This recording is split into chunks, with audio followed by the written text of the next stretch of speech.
Hello and welcome to this Workpermit.com interview. I'm Jürgen Johansson, and with me here today is our very own consultant, Mr. Sanwar Ali. He's here today to explain some of the new extensions to the HSMP scheme in the UK. Thank you very much for joining us, Mr. Ali. Well, thanks for inviting me today.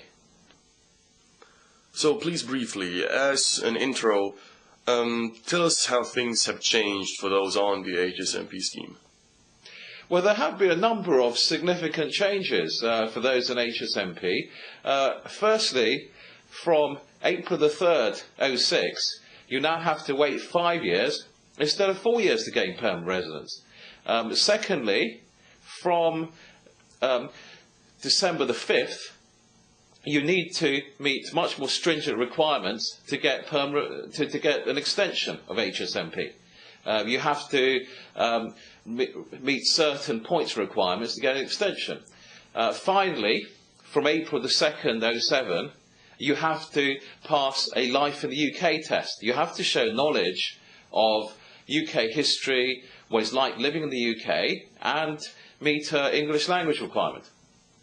Okay, so the first thing you mentioned is the increase from 4 to 5 years to gain permanent residency.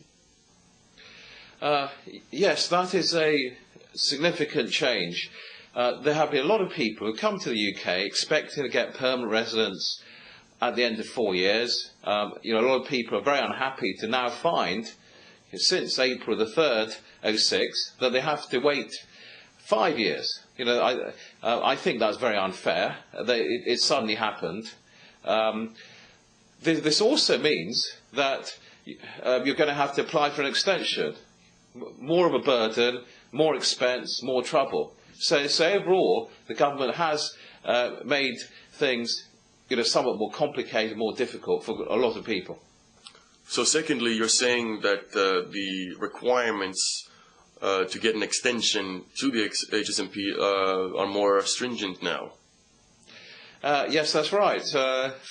Previously, for an HSMP extension, you generally had to show that you were in a professional level job, that you were contributing to the economy in effect, and you're going to continue to do that. Now, it's changed. Now, you have to meet certain points-based criteria. You get points based on previous earning power, based on age and so forth. That has made it more complicated getting HSMP extension, and some people no longer qualify, unfortunately, and will have to come under a different visa category, quite possibly a work permit.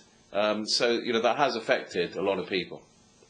And thirdly, those seeking permanent residency now have to take the so-called Life in the UK test. Could you please explain this? Yes, unfortunately, from April the 2nd, 2007, people applying for permanent residence are going to be treated in a similar way to those applying for UK citizenship. They're also going to have to take a Life in the UK test. They're going to have to show knowledge of history, the way of life in the UK, and meet language requirements. So that is yet another burden put on those on HSMP, and indeed many others who wish to remain in the UK. Now, lastly, would you say it's only bad news for those on the HSMP? I don't think that it is the end of the world exactly. I think it causes inconvenience to a lot of people. It means a greater burden on a lot of people. But the UK is still a great place to come to. It is still one of the top immigration destinations in the world. And if you're willing to accept an additional burden, it's still worthwhile. There are a lot of other countries which have somewhat burdensome immigration requirements as well. But the UK is still arguably easier to get into than many other English-speaking countries. Well, thank you, Mr. Ali. Thank you for clearing these matters out. Well, thanks for inviting me today. And thank you for watching. I'm Jürgen Johansson for Workpermit.com. Stay tuned, there will be more to come.